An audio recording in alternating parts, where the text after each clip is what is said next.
Raise your horns high and let your spirit flow. It's the classic metal wrap-up show. Feel the rush, let the loudness grow. It's the classic metal wrap-up show.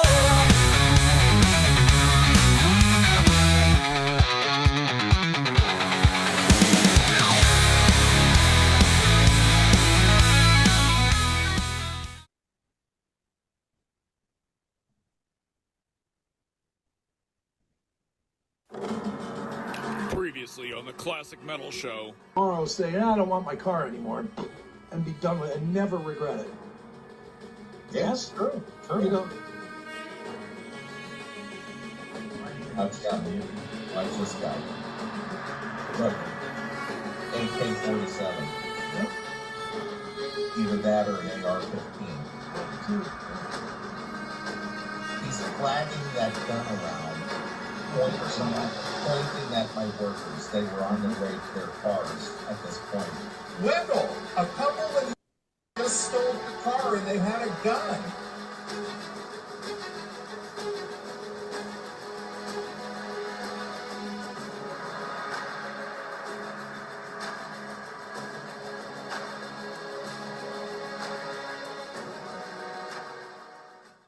And now, the thrilling conclusion.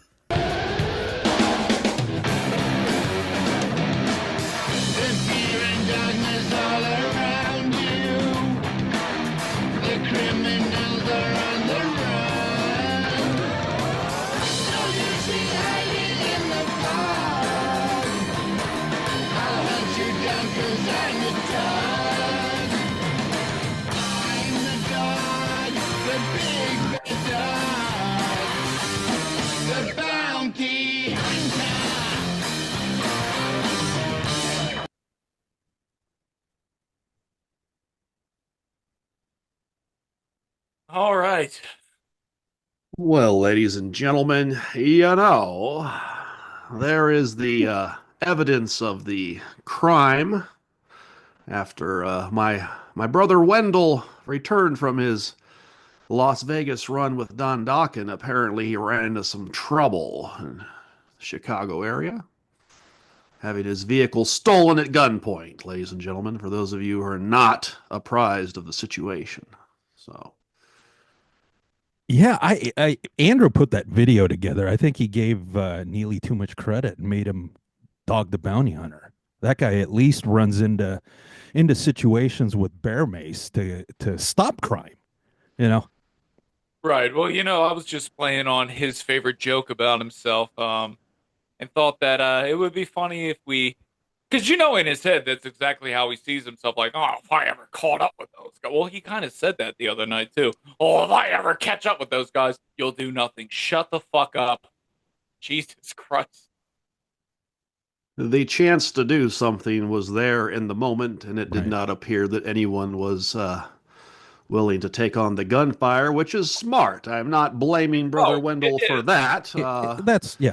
Right. But there has been a lot of tough guy talk in the past, and I got a gun talk and all this stuff to be cowering in the building, calling 911, hoping that the Chicago's finest will find a way to drop everything and come save your car. Come save his Camaro. Yeah. You gotta help me. It was a $50,000 car. Well, he could have called Chris and he could have rolled in with the judge. I think what's really disappointing is the fact, no joke, it is the smart thing to do. But for a guy that brags about being such a tough guy that he wouldn't engage in a little bit of a firefight, knowing that he's always packing, he's always Mr. Tough Guy. He had the women out there doing the work. Calling the cops. I mean, the guy was probably under his desk cowering, Yeah, well, he was. It was in the Well, we can only assume. But that's the thing is that, I think we talked a little bit about kind of where this all, he's bragging about it. He's attention seeking, as most narcissists, Yes. seek. Okay. Good. Now he's got a distorted image of self. He thinks he's like God's gift to women. Yes. Yes, he does. And we'll get into that after we talk about car theft here. 'Cause, Yeah. You know, I have a lot to fucking say. A Since lot they- to say. I mean, I since think they one of went the one of the things that we were just talking right before we got going was the fact that this fool, you know, those kids have your address. And who knows if Taylor left something in the car and has her, identifies her, they're going to come back and get the next car. They Well, will. even if they have his, we'll put it this way. Obviously, we're not going to put this up on the screen, but he does realize that we live in a day and age where all it takes is your name and the state you live in, and anybody can find where the fuck you live with any of us, right? Right. Right. Yeah. Well, Like Just go get yourself a Toyota Camry, Wendell, for the commute to work and save yourself the headache. he's in the future, my he's brother. gonna ride the Dokken bike now to work. oh yeah. That will again. How long before someone takes that? And here's the other thing. It goes beyond just going to work because he still goes to shows in Chicago. He's still going to drive a Camaro when he gets They have his address, dude. They have his. They're just Well, going to come you over and know, have a Ruben. pizza and pick up his next car and the motorcycle at the same time. Well, you know, Ruben, I do live in a gated community because it's He safe. does. Can we talk about the reason behind that too? Because we all know Right. that factors into his fucking racism.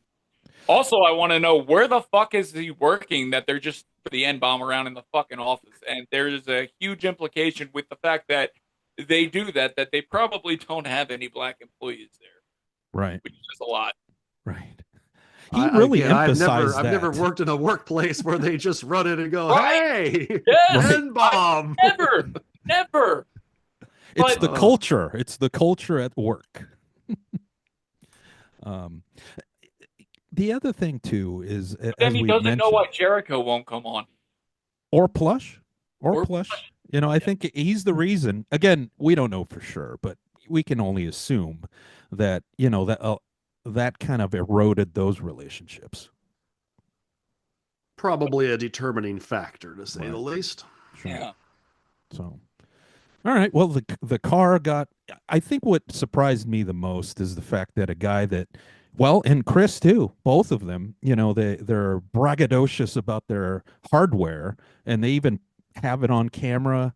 But yeah, it's just the fact that they disregard that basic gun safety. That I'm really disappointed that Neely didn't engage in a little bit of a firefight. Right. Because, you know, if he disrespects weapons like that to use it as a damn prop, he should be popping off a couple shots. Right. Well, he did say in that segment that, well, you know, because I work in Illinois and I live in Indiana, that would be a crime to Well, take good. firearm across. Bad things happen to good people, you know. Yeah, they do because he's such a good person, right? It's karma, dude. It's karma. How much the racism fucking shit? Because it's not a joke with him. Like he's 100% serious. Oh, yeah. All of that. Yeah. Yeah, he It's definitely not hates like the watching black fucking folks. Blazing Saddles or The Jerk or something like that. Like he is legitimately. There is no doubt in my mind. Obviously, he has a fucking problem with minorities, with women, which we'll get into that here in a minute too, because he made comments the other night about women, as he always does, that are. He must not own a fucking mirror. We'll get into that here in a second. Well, I think Hey, the hey, other hey, thing, hey. the other thing that triggered was Chris's need to now not leave the house without the judge. But does he leave the house? I mean, that's a totally different. This is other probably thing, why they don't leave the house as rarely as possible, right? But yeah, again, well, Wendell, let's just get to the brass tacks, my friend. If you have the firearms in Indiana, you should be able to secure yourself a concealed weapons permit. And then you just have to go to the state of Illinois and apply for the same permit in that state. Now, I don't know if those permits in state versus the city of Chicago, if he's in city limits, and then that changes things. But I'm going to take a wild guess that the Chicago Police Department, Wendell, doesn't have fucking time to worry about you concealing your firearm as long as no one sees it, hears about it, knows what you're fucking doing, my friend. So, if you're going to drive in the ghetto, you need to be ready to do ghetto things. That's just the way it is. And clearly his work is somewhere near the ghetto because these guys were jumping out of the woodwork ready to carjack people. he can't but help draw attention to himself, though. I mean, he's learned nothing. He's going to get the new Camaro and he's going to drive it right to work, and something else is going to happen. Right.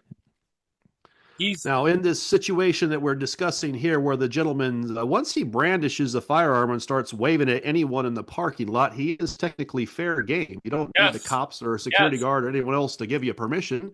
He could have lobbed rounds right into their vehicle. If he was smart, he would have blown out some tires, put some in the windshield of that car, and then made that guy drive down the road thinking about that. The cops are going to see me in my blown tire, my busted up car. You can't do that from under a desk, though. Exactly. And so you'd have to be willing to step out of the building.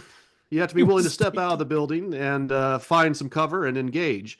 The other thing, just from Evil's security experience over many years in the security world, protecting people and assets and things, gangsters do not know how to shoot. They rarely know how to hit a target. Right. And they most certainly don't know how to reload. So you just have to wait for them to run out of ammunition, and then they panic. And I was telling Andrew, I've seen multiple of these guys, gangbangers, of all races, creeds, and colors. Even with a gun, as soon as you start pulling your gun or pointing or shooting at them, they run the other way regardless if they have a gun or not. That's just their basic instinct, is to get the hell out of there. Yeah, they don't want to get caught. All he had to do was fire a round or two, and the green car would have driven off. The gentleman in the other car would have to decide, am I going to shoot it out with this guy or drive my car? I can't do both. I'm the driver with a gun in my hand, and a machine gun's not going to be able to be operated, as you know. Right. So he has to make a decision, am I shooting it out or getting in this car and leaving? And then he's got the third guy who's in his car. That's where he would have had a chance to put the draw on somebody and said, now you're fucked, pal. Because my guess is the other gangsters would have left that guy behind. But regardless, probably for safety of his coworkers, safety for Wendell, the fact he's obviously not packing at the moment. But, let's take all of that into consideration when you're driving that car to and from in said ghettos. Wendell, come on. Right. That's why I'm glad that Chris actually stepped up and called him on all this shit, because Chris said everything I was thinking when I was listening to it. When he's like, all right, dude, now I got to ask you. And then he was asking him all these same things that were raising about why would you drive another Camaro out there? Why wouldn't you go and get a cheaper car? You can afford it. Why would you put yourself in the position again? And it all comes down to ego. Ego. It's not going to attract the busted up women with the daddy issues. It's just not going to happen. It's just not going to happen. Yeah. And the thing is guys, it doesn't like look as cool when you want to go to the Arcata Theater after the workplace. No. Come on, guys. You know, he likes to go out there to the Arcata Theater and have a cocktail. Yeah, well, have a cocktail with a girl that's 31 years his junior and act like there's all kinds of sexual. Am I doing it right? Do I have the phlegm in my throat like he does? All these sexual activities that that go down, except they don't. We can't do that tonight, Taylor. I don't have a condom. Yeah. Yeah, he's I compare him to Ronnie the limo driver from the Stern Show. He's oversexed, but at least Ronnie gets it. You know what I mean? He gets it, if you know what I mean. Neely, I don't think that's happening. If Neely had wrapped up the Camaro as well as he wraps up his appendages, he might have been safer and it wouldn't have gotten jacked. Well, we'll put it this way with the Taylor thing, because all three of us were blocked recently whenever what a coincidence. Found out about the show. Yeah. But the thing I wanted to say is we've seen flat out that on Facebook, she is very clear, at least makes it seemingly that if they are back together, she does not fucking own it. No. If it weren't for filters, yeah. Well, and Jason Green's video showed that, and you know what? I'm not shitting on her for that. No, I'm not Neely, but that's fake. He talks all this shit on all these fucking women all the time. Everybody's, oh, she's fucking fat. Oh, boy, I just don't see where she's attractive. And if we're being honest, no offense, not to be a fucking dickhead, Taylor isn't who she makes her. Right. Yeah, who he makes her out to be. She's full figured on all these women. Also, that fucking shithead is too goddamn fucking stupid to realize that he's a trick. He's paying for all these fucking Nordstrom shopping sprees from her. Yet on Facebook, she's like, oh, my friend has tickets to this show. My friend has tickets to that show. Never owns being in a relationship with Wendell, which What's means an that arrangement? either lies about it or they're just not. And Neely's lying. One of them's lying. That's what it comes down to, is one of them is lying about that. And I would really bank on it being Neely just because of what a shithead he is about fucking women as a whole. Like, he has such impossible fucking standards that it is absolutely fucking sickening. Yet he fails to look at all his own flaws. Pretty much everything that he fucking bitches about women for is something that's in his fucking character. And he completely fails to understand that his mentality and the guys like him are half the reason why most of them fucking hate us. So he actually contributes to his own problem that he bitches about all the fucking time. All true. But that's right. I only don't like him because he said something about Lee Aaron. And it's like, no, I'll say it now, because if you are watching, Neely, let me explain it to you now. Since you're a fucking pussy and can't answer the goddamn phone and fucking avoided me last year.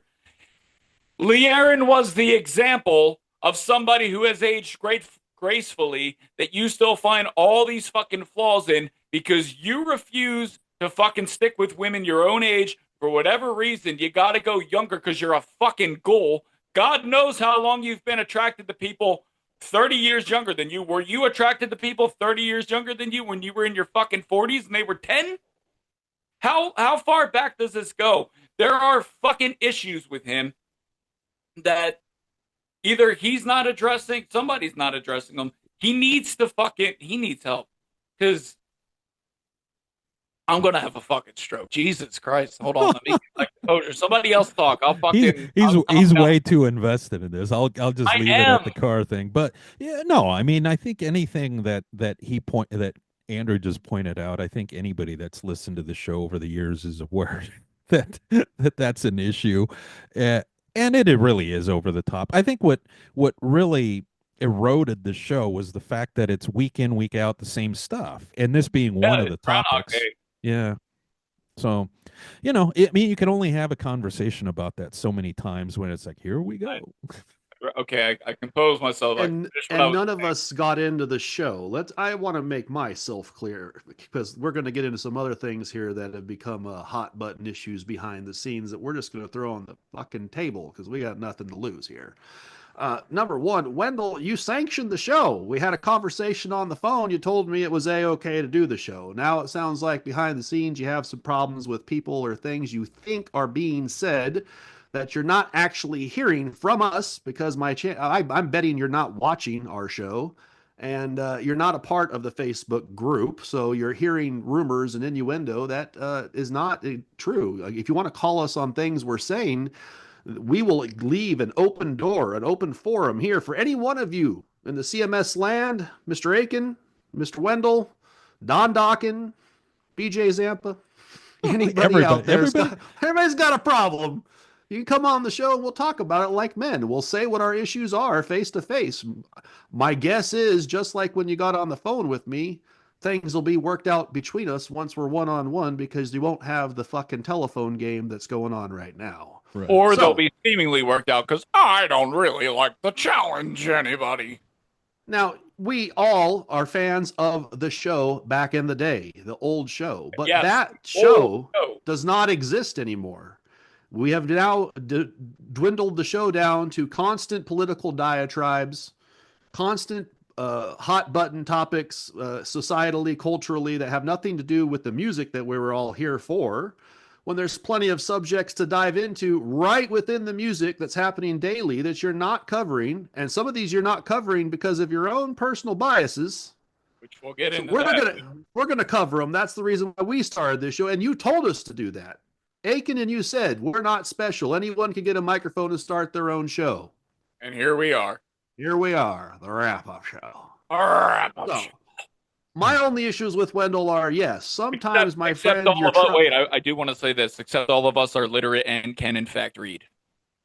I'm a Neely, so sometimes it's going to be tough on my end, but I'm trying to keep up with you guys.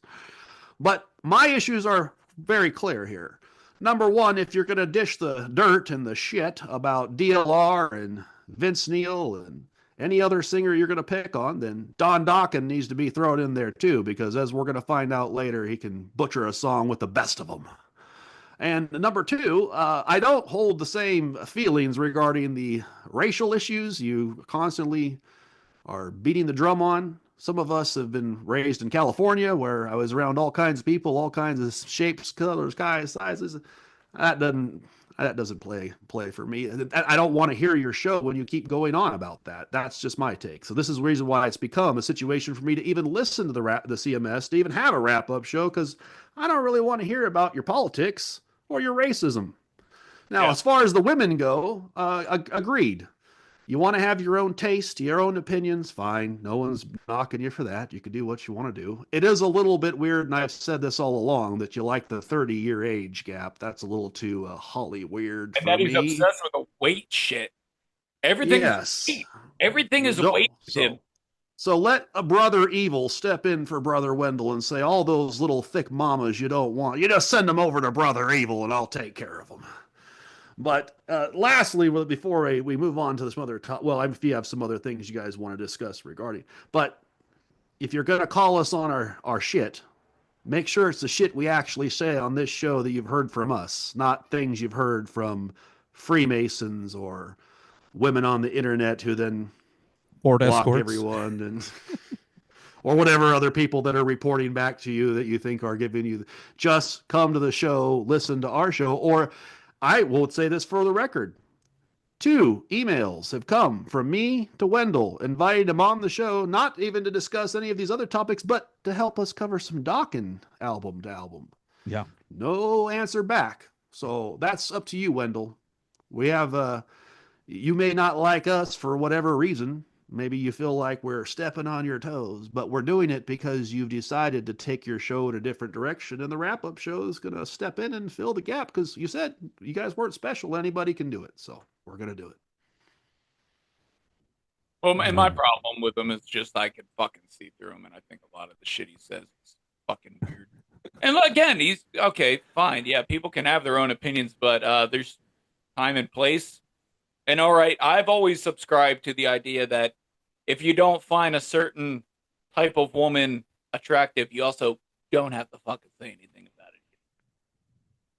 it. Exactly. He goes above and beyond, and this is what I wanted to say. I think that because on that email that Chris read about when they covered the Journey fire, that one guy said something about he overcompensates because Neely's probably in the closet, right? I don't really think it's that so much as I think he is so insecure as a person that in his mind, he's been burned by women before in his life. So that makes them all bad in his head. So he feels the need that he needs to attack first before they can fucking say something about him. I think that's really closer to what it might be. And that's the thing with narcissists. They're pretty brittle. You know, and I always have to question somebody that says, "Oh, my feelings, that doesn't hurt my feelings. I'm a tough guy." Yeah, because it's the whatever. Right. So, all right. So we covered the car thing and a little bit of the redundancy of the show. Yes. And his weird viewpoints on things. And the weird view. Yeah. So, as many of you know, Brother Wendell is many weekends with Don Dokken at various shows. Now, we know he can't make every show on the calendar, but he does make a good fair amount of shows. And he recently traveled to Las Vegas. He had some opinions about Las Vegas and the Nugget and the hotel area. He better not have said something about women, rating women. I don't remember if there was women in there in that particular section. I but think he talked did. up I think he did. Oh, that's right. That's right. Now you mentioned I'm the waitress or the server that that's why I brought up what I brought up, because he out of nowhere just chimed in with, you know, Chris, I've been saying it for years, but girls are just fat these days. And it's like, where the fuck is this coming from?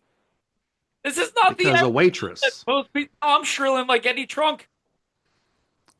I just question I- things like this. Who has time to be paying attention what the waitress is Yeah. doing other than the food that's going on my table? That's all that Right. matters to me. Exactly. Other than that, I'm You're not there talking to looking for somebody else dates. Right. No. That's why I said there's insecurity. Like he gets uncomfortable, so he looks around. Oh, what can I pick apart about everybody else that they don't notice me? Oh, I was just gonna notice that I have plugs. Well, they're looking at me because I look like Joe Dirt. Fuck. Yeah, they're looking at me because I look like Joe Dirt. Well, that's okay because she's fat. All right, I can breathe a little bit more, Wendell. I'm feeling a little bit superior to these He people. seemed to have some concerns about her outfit that she's wearing at work. Well, if she's wearing it at work, it's probably sanctioned by the establishment that this is the way they want the waitresses to dress, my friend. It's Las Vegas. So so anyways, that was all odd. And then he mentioned how nice the Nugget is. Don't get me wrong, the Nugget's not a Motel 6, but it's a lower third hotel casino in the Vegas area. That's why I immediately, when he said he was going to Vegas for a Dokken show, I said Golden Nugget is where all of the older 80s retro bands play. So I knew that's where he was heading, but that's not like a Holiday Inn. Yeah, that's not the Bellagio. That's not, anything over on the strip that's, so it's not a bad spot. I'm just saying, as soon as he left that establishment, it's in a rougher area of town. So it's not the kind of place you want to venture outside of. No. The entire time that I was out there in Vegas, I mean, I just looked so good compared to everybody else. I thought I was going to get mistaken as Chris Angel. Could you imagine if he actually was going to sign some autographs as Dog the Bounty Hunter? So, but he made the Vegas shows, and then he went back to Chicago, where a few days later he was carjacked. But he did not go with Dawn to the show 2 nights later on Tuesday night at the Whiskey A Go Go, which was memorial to Jack Russell. Yeah, and shame on you, Ruben, for saying that. I didn't say shit. Say that. That's right. All I said is I'm afraid to watch because Dawn's in this. No, that's the same as saying Don ruined Jack's whole memorial. I didn't even watch it till 11:30 the night before I spoke. Of courting the Don. Why don't you go ahead and? Well, hold on a minute, real quick. I mean, I think the issue I had with Neely in that segment where he was talking about that trip to Las Vegas. The way he talks, I mean, he makes it sound like he's such a cultured world traveler.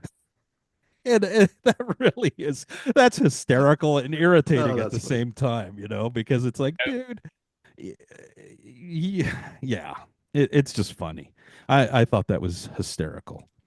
All right, so then you're saying then the Jack Russell Memorial and Dawn. The Jack Russell Memorial was held at the Whiskey A Go Go. And to be honest here, if you look at the lineup, Dawn is pretty much the top star that's going to appear at this memorial. They also have Skinny Jeans, Mr. Andrew Freeman, and the person who I felt really carried the weight of the show and made it all worthwhile for me. No. Mr. Nate Peck of Firehouse knocked it out of the park if you watch his performances. But that was to be expected because the man is young and able and obviously knows the Jack material very well. Even Mr. Freeman, who I'm not a big fan of how he sounds doing some of these Jack songs, at least knew the songs and came in prepared for the show. As we're going to dive in here, Don goes on a pretty lengthy diatribe before trying to perform a song that we should all know if we are Great White fans or Jack Russell fans. As I mentioned to Ruben and Andrew, we're not talking about a deep cut no one's ever heard. Right. We're probably a top 5 Great White song that gets played nightly at every Great White show. So let's take a look at the video here that we know the CMS is not, Brother Wendell's not going to cover. So we will go ahead and. I do want to say this though. Hold on. Ruben had the opportunity to speak with Don this week. And Don was told by somebody that Ruben had said that Don ruined the entire memorial. But the problem with that is nobody on this show has said anything like that. So No. that Not only that, but we Eyebrow. specifically held back even dissecting this video until after Ruben would have a chance to talk to Don. And at that point, Ruben wasn't even aware, really, because he hadn't watched the clip. No, so there was no hadn't way watched for it. him to even make such a statement. So whoever made that statement, you're full of shit. I'm just going to say it right now. Whoever told Don that is full of shit. That's no one ever said that. And even if we, as we get into this clip and analyze this, he didn't ruin the memorial. He ruined his song. He butchered the song he was supposed to do and ruined his opportunity, as you guys are going to see here in a minute, to shine. In my opinion, he had a song he probably could have done quite well. yes, because he starts out pretty decent. There's Fair? a recurring theme. Just watch his hand. That I'll just say that the hand also kind of what's in his hand also basically was part of the conversation, which we'll get into in a little bit. But Yes. Fine. The first verse and chorus gave me hope. It's when he loses his place on the teleprompter. He doesn't know the words, and then he doesn't know to at least catch up on the chorus. He doesn't catch the chorus ever. all right, can you hear this? Now we can, back it up. Okay, we'll go back. Yeah. All right.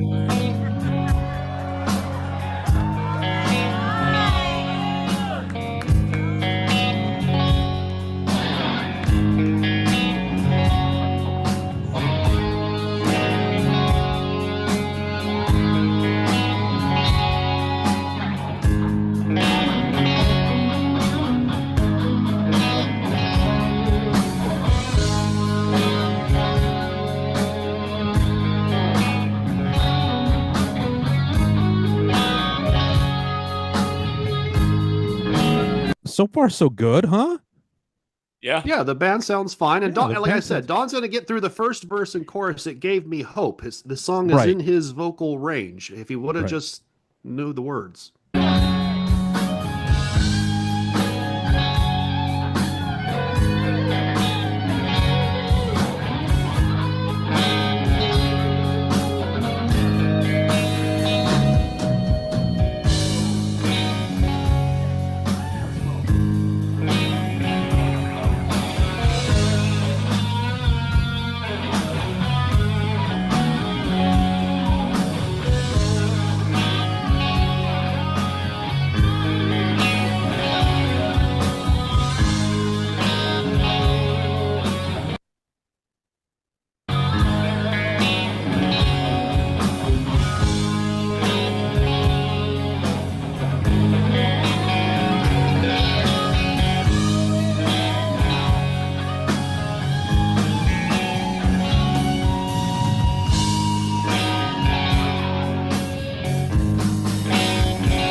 McNabb's trying to help him right there. In the morning, you wake me. I've been dreaming, and I'm free. Not too bad. Don't you see me? I think this is what were talking about, that it started off okay, right? Yeah. He's right I mean, now. he He's kind sounded of hanging good. in there. Yeah. He's kind of doing a cool Dokken version of it. Sure. I was enjoying this. And the voice sounds good too. Yeah. Yeah, it Especially sounds for this song. Yeah, this is Yeah. right in his pocket. Right, He should be able right. to knock this should be Don should have hit a home run right here. Right. Send back to misery. 'Cause I'm dealing with the devil. Ain't no help from above. I'm dealing with the devil in the house of broken love.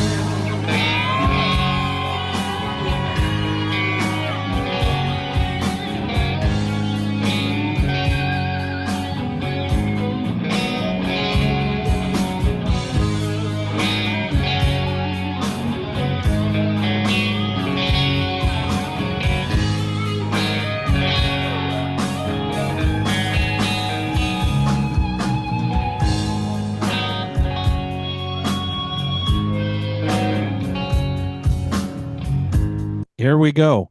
Do you think part of it was the beverage he was consuming? Yes, I 100%. think, and Right. if we had actually watched the part, which there's no point to it, but watching his 20 or 30-minute speech Sure, about I his saw love that. for Jack, you could see that he was, I believe, a little inebriated. Yeah, like I said, when he said, "And I love Jack," he wasn't talking about Jack Russell. He was talking about Jack Daniels. And let's be honest, if he's feeling the moment and the loss of his friend, no one is knocking Sure. Don for having a couple Right. of cocktails at a memorial. Right. But again, I think having, a wise man, an old performer, once told a young Evil, he said, "Prior practice prevents a piss poor performance."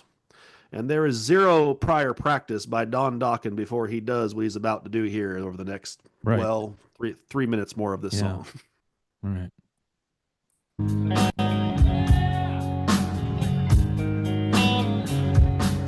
Come the daybreak, don't you shake me, send me back to misery. And would you agree, even though that he kind of fucked it up there, he bounced back a little bit. He did, and the weirdest thing is his voice sounds better on this than Sounds it does good. on the Dawkins songs. Right. Well, this is why I was so. If he could just, even if he got the verses wrong, we would all give you the credit, Don. Just catch the House of Broken Love during the chorus when they hit the stops, and you're good. But you're gonna see he can't do that because he doesn't know the song. Mm-hmm. 'Cause I'm dealing with the devil, and I'll tell from above, stealing with the devil. So this is the chorus. He's singing the chorus during the verse. Right here is where he's supposed to say that part. Uh-oh. Here comes Mr. Okay, Helpful. so Here All comes right, Mr. so- Helpful. Let's You give know, Evil support, 'cause I know the there's waiting right for. there. There are two dudes that dislike me, right there. Freeman and Don. Maybe that's who told him. No, Maybe Freeman. that's didn't. who it was. No. No, don't blame Freeman. But here's on the that. funniest part: is this is where you're supposed to be, Wendell. This is when you were needed. This Right. was your mission, my man. You could have came right in here, fixed this teleprompter, got Don on the right part, and saved the night. But you were in Chicago getting carjacked. His cars. Oh, you're gonna go to hell for that. The absurdity of this whole situation, and Yeah. this is when Don needed him. I mean, of all the other shows, I mean, at the cruise, there was no one at the cruise. The whiskey's packed. It's sold out, man. It's L.A. Yeah. Oh, fuck. This that's is a when good he point. needed a personal helper, and there's no helper to be found. We got Skinny Jeans over here trying to figure it out. Now, if Freeman Caesar hears this, I want to make a point that I didn't say. He already dislikes me enough. But anyway, Blame evil. That was evil that said that. that was That was evil. all evil.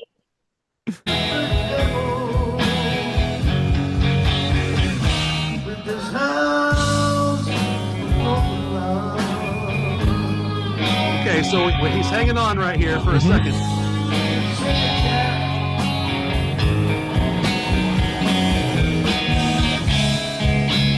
Oh, You're right there. He's supposed to be singing.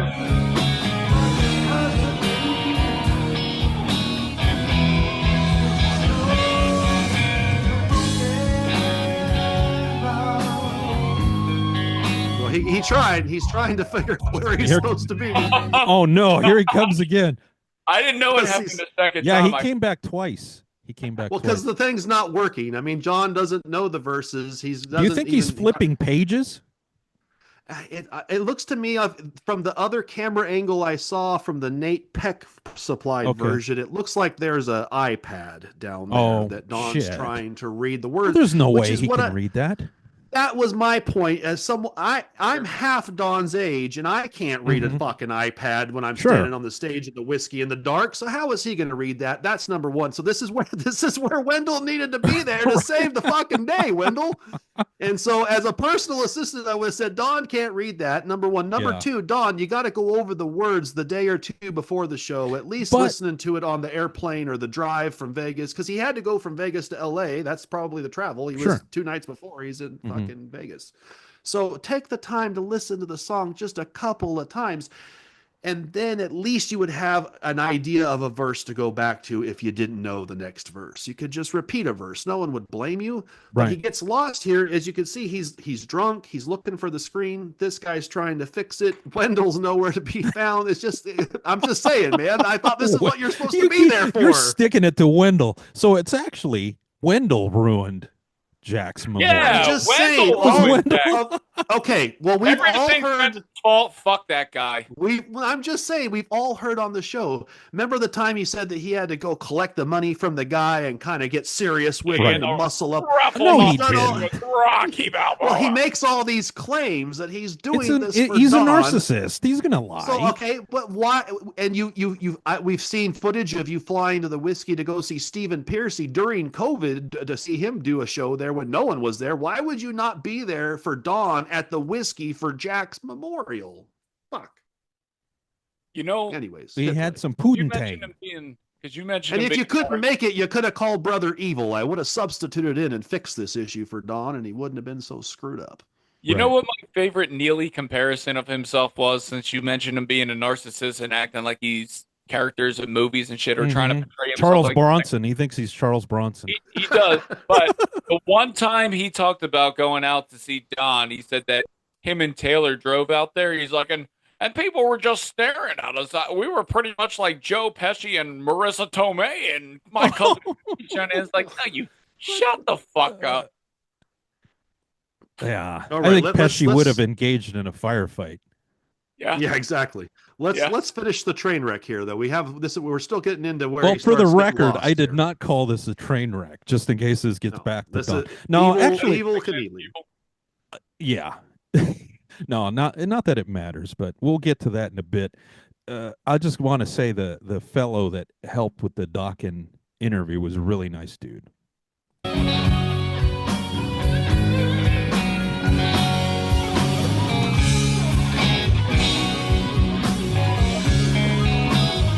So what's happening here? Because there's nothing coming out of his mouth. He doesn't know where the fuck he is. Exactly, and that's the problem. He didn't know the song, and that is where I'm going to fault Don, because Don, this was your opportunity. You're the biggest star on the bill. If you had just done this song like you were doing the first verse and chorus, sure, we all would have applauded and said, "God damn, Don hit a home run. He sounded great tonight."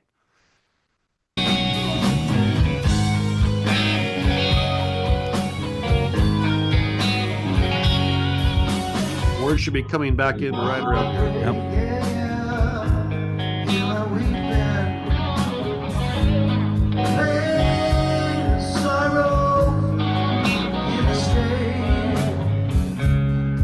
What do you think Tony Montana and McNabb are thinking? I don't know. Like, well, you're gonna see here in a minute that they're gonna look at each other a couple more times. They're trying to hold this down because Don's gonna go even more astray in a minute. I do want to say though, he does have some vibrato coming through. Yeah, no, I mean he could have been pretty good. Raise your